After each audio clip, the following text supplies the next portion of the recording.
Hello and welcome to vital mathematics. अभी तक हमने chapter number first real number को अच्छे से समझ लिया है। हमने स्टैंडर्ड के जो क्वेश्चंस थे जो 2024 के अंदर पूछे गए थे हमने उनको भी कंप्लीट कर लिया है। और अभी इस वीक हम क्या करने वाले हैं कि जो भी 2024 के अंदर जो बेसिक वाले पेपर के अंदर जितने सारे क्वेश्चन पूछे गए हैं उनको भी हम कंप्लीट करने वाले हैं। समझ में आ गई बात? वन बाय वन जरा करना स्टार्ट करते हैं। तो आज भी मैंने तुम्हें 4-5 क्वेश्चन दे के रखे थे, ठीक है। वन बाय वन जरा इसको करते हैं। देखो क्वेश्चन नंबर फर्स्ट हमारे पास क्या दे के रखा, तो मुझे एचसीएफ निकालना है 132 का एंड 77 का। तो मैं यहाँ पे क्या करूंगा, 132 का प्राइम फैक्टराइजेशन करूंगा। करते हैं जरा। जब मैं इसको 2 से डिवाइड करूंगा तो कितना आ गया मेरे पास 12, नहीं 2 6 कितना आ गया 12 एंड 2 6 अगेन कितना आ गया 12। वापस जब मैं 2 से करूंगा तो मेरे पास कितना आ जाएगा 33। फिर जब मैं 3 से करूंगा तो कितना आ गया मेरे पास 11 एंड जब मैं यहाँ पर 11 से करूंगा तो कितना आ गया मेरे पास 1। क्या मैंने सही किया? जी हाँ बिल्कुल, ये हो गया मेरे पास प्राइम फैक्टराइजेशन। और जब मैं यहाँ पे 77 का प्राइम फैक्टराइजेशन करूंगा तो मेरे पास कितना आ गया 7 से 11 एंड फिर 11 इधर कितना आ गया 1। आसान सा क्वेश्चन। अब जरा मुझे बताओ इन दोनों के बीच में कॉमन वाला कौन सा दिख रहा है ना, क्योंकि एचसीएफ के अंदर हम कॉमन प्राइम लेते हैं। तो कॉमन प्राइम तो मुझे सिर्फ एक ही दिख रहा है, वो है मेरे पास 11 और यहाँ पर भी दिख रहा है मेरे पास 11। तो इसका आंसर क्या आ जाएगा? Option number A 11। आसान सा क्वेश्चन था और अब जितने क्वेश्चन आएंगे सारे आसानी आएंगे। चलो देखो नेक्स्ट क्वेश्चन हमारे पास क्या देके रखा, प्रूव दैट 6 माइनस में 4 root 5 is an irrational number given that root 5 is an irrational number. ये हमारे पास और में क्वेश्चन आया था, तो और वाले क्वेश्चन भी हम वन बाय वन सारे के सारे करेंगे, ठीक है। चलो देखो हमें देख के रखा है कि इसको प्रूव करना है कि 6 माइनस में 4 root 5 is an irrational number, ठीक है। Given that root 5 is an irrational number, ठीक है। तो हम करते क्या है इसके अंदर, हम सबसे पहले लेट करते हैं। बहुत सारे क्वेश्चन कर चुके हैं, मैं फटाफट तुम्हें करवाऊंगा। मैं क्या बोलूंगा कि लेट 6 माइनस में 4 root 5 is a rational number. हम इसको मान लेते हैं कि जो हमारे पास 6 माइनस में 4 रूट 5 है वो क्या है हमारे पास एक रेशनल नंबर। और अगर ये रेशनल नंबर है तो क्या मैं 6 माइनस में 4 रूट 5 को मैं p अपॉन में q के फॉर्म में लिख सकता हूँ? थोड़ा सोचो। यहाँ पे कॉमा करके मैं क्या लिखूंगा, q is not equals to 0 and p and q are integers. ये जो p और q होंगे ये दोनों के दोनों हमारे पास क्या होंगे, इंटीजर्स। जब मैं इसको थोड़ा सा सिंप्लीफाई करूंगा आगे पीछे वैल्यू को करके, तो ये माइनस 4 रूट 5 को उधर भेज रहा हूँ तो क्या हो गया मेरे पास 6 माइनस p अपॉन में q। p अपॉन q को इस साइड लेके आया इक्वल्स टू माइनस 4 रूट 5 को जब मैं उधर भेजूंगा कितना आ गया मेरे पास 4 रूट 5। इसको थोड़ा सा अपन सॉल्व करते हैं, तो इधर जब मैं एलसीएम लूंगा तो कितना आ गया मेरे पास q एंड ये ऊपर जब मल्टीप्लाई होगा तो कितना आ गया 6q माइनस में p is equal to 4 root 5। Again जब मैं 4 को नीचे सेंड करूंगा, ध्यान दो, जब मैं 4 को नीचे सेंड करूंगा तो मेरे पास क्या हो जाएगा जरा मुझे बताओ। तो ये हो जाएगा मेरे पास 6q माइनस p अपॉन में 4q is equal to root 5। अब यहाँ पर हमें समझने वाली बात क्या है, यहाँ पे हमें समझने वाली बात ये है कि अगर मेरे पास p और q इंटीजर्स दे के रखा हुआ है तो जो 6q माइनस p अपॉन में 4q वाली जो वैल्यू है ये कायदे से रेशनल होनी चाहिए, ठीक है। लेकिन जो हमारे पास रूट 5 दे के रखा हुआ ये हमारे पास क्या है, ये दे के रखा हुआ इरेशनल। तो क्या कभी रेशनल एंड इरेशनल इक्वल हो सकते हैं? आंसर नहीं, कभी इक्वल नहीं हो सकते। तो ये जो कॉन्ट्रडिक्शन आया है ये क्यों हुआ है? क्योंक't हमने गलत अजम्पशन लेके रखा। बस इन्हीं को हम लाइंस के फॉर्म में लिख देंगे। देखो ध्यान से, मैं यहाँ पे क्या बोलूंगा कि since p and q are integers, ठीक है। जो हमारे पास p है और जो हमारे पास q है ये दोनों के दोनों क्या हमारे पास integers. Since p and q are the integers, then जो हमने वो वैल्यू निकाली है, कौन सी वैल्यू निकाली है, 6q minus p, 6q minus p upon में 4q वाली value will be a rational number. Will be a क्या हो जाएगा मेरे पास, रेशनल नंबर। ये रेशनल नंबर क्यों होगा, क्योंकि p एंड q हमारे पास क्या है, इंटीजर्स है। लेकिन जो हमारे पास इसकी वैल्यू आ रही है रूट 5, ये तो हमारे पास इरेशनल है। हमें कैसे पता चला, देखो क्वेश्चन के अंदर ही हमारे पास गिवन देके रखा हुआ है। तो मैं यहाँ पे क्या लिखूंगा कि यहाँ पे लिखूंगा but root 5 is an irrational number, ठीक है। और मैं यहाँ पे लिखूंगा कि ये हमारे पास गिवन देके रखा हुआ। तो ये कॉन्ट्रडिक्शन क्यों अराइज हुई, ठीक है, यहाँ पे लिखते हैं this contradiction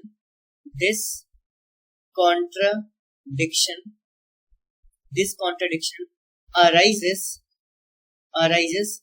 due to our wrong assumption. ठीक है, ये हमारे पास रॉन्ग assumption था क्या?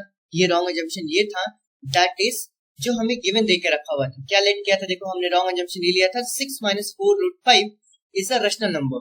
That is 6 minus 4 root 5 is a rational number. समझ में? Therefore, so या फिर ऐसा लिखेंगे, so we conclude that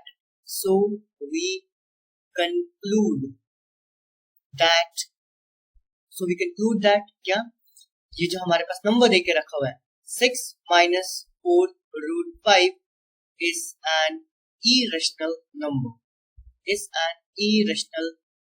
check कर लेना, हम बहुत सारे ऐसे क्वेश्चंस कर चुके हैं इस टाइप के. क्लियर हो गई बात? चल आगे बढ़ते.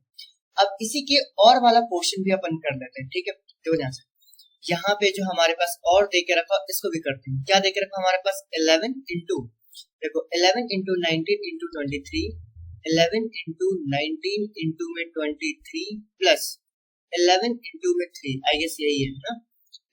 3 into में 11, 11 into 3 लिख दिया. 11 19 23, 11 19 23 प्लस 11 into में 3. हमें बेसिकली इसको प्रूफ ये करना रहता है कि ये हमारे पास क्या है, एक कंपोजिट नंबर. तो कंपोजिट नंबर बेसिकली होता क्या है? तो यहाँ पर साइड में फिर से तुम्हें एक बार रिवाइज कराता हूँ कि जो भी हमारे पास कंपोजिट नंबर रहता है वो क्या रहता है? Product of prime numbers. Composite number is equal to product of prime numbers. यानी कि अगर मैं इस नंबर को प्राइम नंबर्स के प्रोडक्ट के फॉर्म में कन्वर्ट कर दूं तो अपना काम हो जाएगा. लेकिन यहाँ पे हमें दिक्कत दे कौन रहा है? यहाँ पे हमें दिक्कत सिर्फ ये प्लस दे रहा है. मुझे इसी की वैल्यू को कहीं ना कहीं चेंज करना है और नंबर्स के यानी कि प्राइम नंबर्स के मल्टीप्लाई के फॉर्म में लिखना है. तो यहाँ पे क्या बोलूंगा? x इज इक्वल टू, बताओ जरा इन दोनों में से कॉमन क्या दिख रहा है? तो मुझे 11 कॉमन दिख रहा है, तो 11 को मैंने बाहर निकाल लिया. तो बच क्या गया? ये बचा है 19 इंटू में 23 प्लस फिर क्या बचा मेरे पास? 3. अब जरा इसको मल्टीप्लाई करते हैं. x इज इक्वल टू 11, 9 3 जा 27 का 7 2, 9 2 जा 18 एंड 2 20 एंड ये 3 कितना आ गया? 23 का 3 कितना हो गया? 2 एंड 2 1 जा 2 और ये 2 हमारे पास कितना आ गया? मेरे पास 4 यानी कि 437 प्लस में 3. जब मैं ऐड करूंगा तो ये कितना आ गया? 11 मल्टीप्लाई बाय ये कितना आ गया? 440. अब बस करना अपने को ये है कि इसको प्राइम फैक्टर के फॉर्म में कन्वर्ट कर देना. तो मैं क्या लिखूंगा? x is equal to 11 into में, अब जरा मुझे बताओ, यहाँ पे 440 देके रखा हुआ है तो मैं इसको ऐसे लिख सकता हूँ 11 इंटू में 4 इंटू में 10. तो 11 4 जा 44 इंटू में 10. इसको और प्राइम फैक्टरेशन के अंदर कन्वर्ट करते तो ये तो हो गया मेरे पास 11 का स्क्वायर इंटू ये 4 को क्या कर देंगे? 2 का स्क्वायर इंटू में ये 10 को 2 इंटू में 5 कर देते. एंड जब मैं फाइनली लिखूंगा इसका प्राइम फैक्टरेशन तो मेरे पास x की वैल्यू क्या आ जाएगी? 11 स्क्वायर इंटू में 2 का क्यूब मल्टीप्लाई बाय 5. तो क्या यहाँ पे 11 2 एंड 5 क्या हमारे पास प्राइम नंबर आ गए? जी हाँ. और जब ये प्राइम नंबर के प्रोडक्ट के फॉर्म में रहता है तो ये ऑटोमेटिक क्या हो जाएगा? x composite number. ठीक है, तो यहाँ पे क्या लिखूंगा? 11 स्क्वायर इंटू में 2 क्यूब इंटू में 5 इज अ कंपोजिट नंबर. और इसका रीजन क्या डालूंगा? इसका रीजन ये डालूंगा प्रोडक्ट ऑफ प्राइम नंबर्स. ठीक है, क्योंकि ये प्रोडक्ट ऑफ प्राइम नंबर है इसीलिए क्या होगा हमारे पास? Composite number. और अगर ये कंपोजिट नंबर होगा तो जो वैल्यू है ये किसके इक्वल है? ये ऊपर वाली वैल्यू को तो सॉल्व करके हम यहाँ पर नीचे लेके आए. क्लियर हो गई बात? तो मैं यहाँ पे क्या बोलूंगा? 11 इंटू में 19 इंटू में 23 प्लस 11 इंटू में 3 will be a composite number. और यही चीज हमें प्रूफ करने को बोला गया था. ठीक है, ध्यान रखना ये बेसिक का पेपर है और इन दोनों में से कोई एक ही करना था. तो मेरे हिसाब से ये वाला पोर्शन तो सबसे ज्यादा आसान होता है, तो तुम लोग यही करते. ठीक है, आगे बढ़ते हैं नेक्स्ट क्वेश्चन की तरफ. चलो देखो नेक्स्ट क्वेश्चन हमारे पास क्या दे के रखो. ये तो बहुत ही आसान क्वेश्चन दे दिया, वो भी 3 नंबर में दे दिया है ना. करते जा ध्यान से. इन्होंने बोल के रखा कि 2 alarm clock ring, there are the alarms at a regular interval of 20 minutes and the 25 minutes. 2 alarm लगा के रखे हुए हैं, का जो इंटरवल है वो 20 मिनट का और 25 मिनट का. If the first beep together at 12 noon अगर ये दिन के 12 बजे एक साथ बीप करते हैं यानी कि एक साथ बजते हैं, at what time will they beep again together next time? तो बताओ अगली बार ये कितने टाइम के बाद बीप करेंगे? तो ऑब्वियस सी बात है इनके मल्टीपल्स बेसिकली होते हैं, जैसे 20 फिर 40 के बाद होगा, फिर वापस 60 मिनट के बाद होगा, ठीक है। तो इन्हीं के मल्टीपल्स का हमें कॉमन मल्टीपल निकालना रहता है जो सबसे लोएस्ट रहता है, यानी कि बेसिकली हमें एलसीएम निकालना रहता है। समझ में आ गई बात? तो मैं काम करता हूँ, मैं 20 का प्राइम फैक्टराइजेशन करता हूँ, कितना आ गया मेरे पास 2 से, ये हो गया 10 एंड अगेन 2 से कितना आ गया मेरे पास 5 एंड फिर 5 1 0। चलो 25 का भी करेंगे तो ये तो आसान है, 5 से 5 हो गया एंड 5 से कितना आ गया 1। तो यहाँ पे क्या लिखूंगा, 20 is equal to 2 का square multiply by 5 and 25 is equal to the 5 square. जब मैं यहाँ पर एलसीएम निकालने जाऊंगा तो मेरे पास इसका एलसीएम कितना हो, तो एलसीएम के लिए हम सारे के सारे प्राइम नंबर लिखते हैं, 2 इंटू में 5 एंड इसका जो पावर है हम हाईएस्ट लेते हैं, तो 2 का हाईएस्ट पावर 2 देके रखा हुआ है एंड 5 का भी हाईएस्ट पावर कितना देके रखा हुआ, 2 देके रखा हुआ। देन 2 का स्क्वायर 4 एंड 5 का स्क्वायर 25। तो यहाँ पे कितना आ गया, 4 इंटू 25, आंसर कितना आ गया 100। जरा मुझे बताओ कि कितने टाइम के बाद वो अगेन बीप करेंगे, टोटल 100 मिनट्स के बाद। लेकिन उन्होंने टाइम पूछा है, ठीक है। सो दैट्स जब उन्होंने टाइम पूछा गया है तो ये हो गया मेरे पास 100 मिनट एंड 100 मिनट को जब मैं आवर्स के अंदर कन्वर्ट करूंगा तो बताओ जरा 1 आवर में 60 मिनट्स होंगे, तो मैं यहाँ पे क्या लिख देता हूँ 1 आवर एंड अभी कितना और बच गया मेरे पास 40 मिनट्स और बच गए। तो अगर मैं 12 बजे से कैलकुलेट करूंगा तो 12 से 1 एंड 140 यानी कि ये कितने बजे बजेंगे, ये हो जाएगा मेरे पास 140 के ऊपर 140 पीएम के ऊपर ये अगेन बजेंगे। तो इसका फाइनल आंसर क्या लिखूंगा, इसका फाइनल आंसर ये लिखूंगा कि दे बीप अगेन टुगेदर एट कब 140 पीएम। ये मेरे पास इसका क्या होगा फाइनल आंसर। बढ़िया क्वेश्चन था, 3 नंबर का, जिन्होंने बेसिक लिया होगा, ठीक है, बहुत ही अच्छे से करके आए। चलो आगे बढ़ते हैं नेक्स्ट क्वेश्चन। यहाँ पर हमारे पास क्या देके रखा कि मुझे एलसीएम कैलकुलेट करना है 850 एंड 500 का, ठीक है। ये तो आसान सा पेपर क्वेश्चन है, ठीक है, ये एमसीक्यू के अंदर पूछा गया, जरा करके देख लेते हैं। चलो देखो, तो अगर मुझे यहाँ पर एलसीएम कैलकुलेट करना है तो सीधे मैं क्या बोलूंगा 850, इसका हम क्या करते हैं प्राइम फैक्टराइजेशन, ठीक है। क्या ये 17 से डिवाइड हो रहा है क्या, देखो 17 दिख रहा मुझे, है ना। 17 5 से कितना हो गया मेरे पास 85 की हो गया 0। अगेन जब मैं 5 से करूंगा कितना आ गया मेरे पास 10 एंड 5 से करूंगा तो कितना आ गया 2 एंड फिर 2 से कितना आ गया 1। जरूरी नहीं है कि तुम हमेशा छोटे नंबर से स्टार्ट करो, तुम बड़े नंबर से भी स्टार्ट कर सकते हो। एंड जब मैं यहाँ पर 500 का करूंगा तो तुम जरा मुझे बताओ कैसे करेंगे। 5 से कितना आ गया मेरे पास 100 एंड फिर जब मैं 5 से करूंगा कितना आ गया मेरे पास बताओ, ये 220 एंड अगेन जब मैं 5 से करूंगा कितना आ गया 5 4 जा एंड फिर 2 से 2 एंड फिर 2 से कितना आ गया 1। यानी कि मेरे पास जो 850 दे के रखा हुआ है इसका प्राइम फैक्टराइजेशन कैसे होगा 17 इंटू में 5 स्क्वायर इंटू 2 एंड अगर मेरे पास दे के रखा हुआ है क्या 500 तो इसका प्राइम फैक्टराइजेशन क्या हो जाएगा, ये हो गया मेरे पास 5 क्यूब मल्टीप्लाई बाय 2 स्क्वायर। सही है। देखो अब मुझे निकालना क्या है, मुझे निकालना है इसका एलसीएम। तो जब मैं यहाँ पर एलसीएम निकालने जाऊंगा तो मुझे बात पता है कि यहाँ पर मुझे सारे के सारे प्राइम नंबर लेने रहते हैं।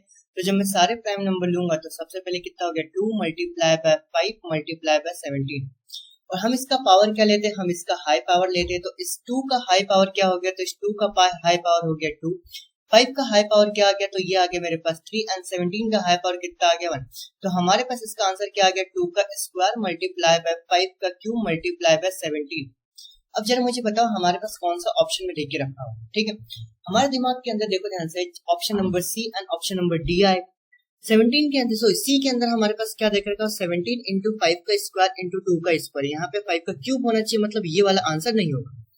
यहाँ पर अगर मैं ध्यान से दूंगा तो 5 का क्यूब देके रखा हो लेकिन यहाँ पे 2 का स्क्वायर नहीं देके रखा, तो हमारे पास ऑप्शन नंबर डी भी नहीं होगा। लेकिन हम क्या करते हैं, हम वहां पर एग्जाम के अंदर बैठ के थोड़े से कंफ्यूज हो जाते हैं। हम ये कंफ्यूज हो जाते हैं कि भाई ये दोनों तो कहीं से कहीं तक नहीं हो सकते ए और बी, क्योंकि यहाँ पे प्राइम नंबर्स नहीं देके रखे। लेकिन उन्होंने जरूरी नहीं है कि वो प्राइम नंबर्स के फॉर्म में ही पूछ के रखा हुआ है, ठीक है। और हम क्या करते हैं, हमें ऐसा लगता है या तो सी होगा या तो डी होगा।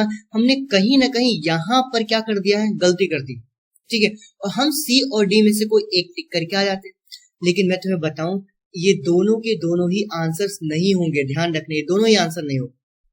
तब आंसर होगा क्या, आंसर क्या होगा, ये देखो ध्यान से, ये ए वाला भी हो सकता है और बी वाला भी हो सकता है। तो एक तो मुझे 17 दिख रहा है, पहले बी वाला चेक करते हैं कि होगा कि नहीं होगा।